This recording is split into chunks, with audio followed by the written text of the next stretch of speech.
In this video, I'm going to show you how to use the timecard system to keep track of the client work you and your employees do. With AllProWebTools, you can use the timecard system to clock into clients when you are working on projects. In order to do this, you will need the Commerce package, which you can add by going to Settings and Web Tools. Go up and click the available Web Tools button, and then scroll down until you find the Commerce. Now you can go over and click Add. And now you have the Commerce web tool installed.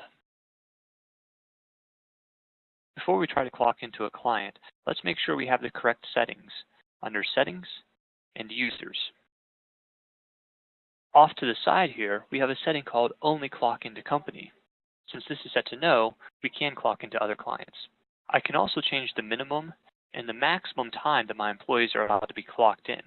And if I made any changes, I need to remember to hit the Save button.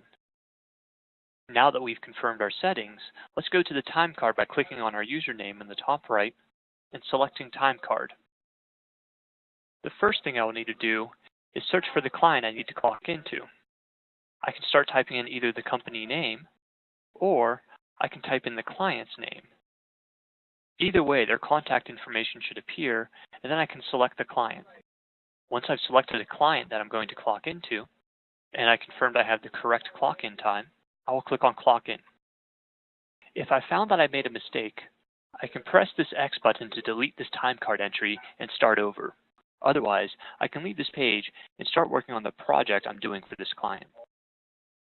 Once I've finished my work, I can go back to the timecard to clock out. It will automatically load with the current time, but I can change this for cases where I might have forgotten to clock out. Just like when using the timecard with your own company, you need to fill in some project notes. I will also have to choose a classification. And now that I'm finished, I can go ahead and clock out.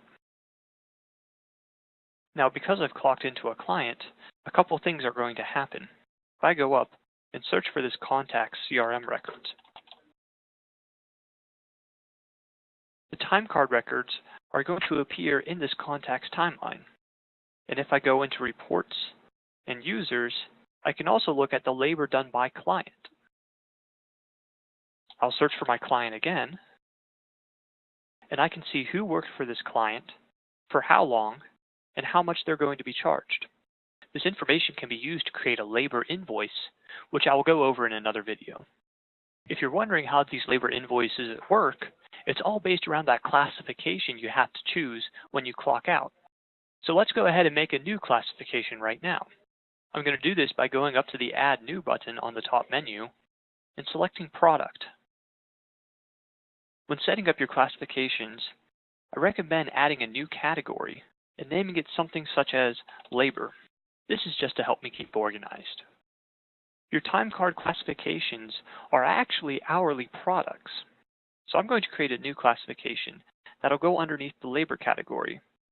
And for product type, I'm going to select hourly. Let's just call this product general labor for now. When you set up the classifications yourself, you can make them specific to your business.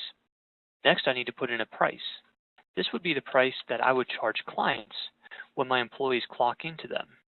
So for example, this will charge my client $15 per hour of general labor. Lastly, I need to put in a cost of goods sold and hit Save. Because this is an hourly product, I do not need to add an image or description, and it is automatically set to private, and I should leave it that way so it doesn't appear on my website. So now if I go to the timecard and clock into my company real quick, I'll see under the list of classifications, I can now choose general labor.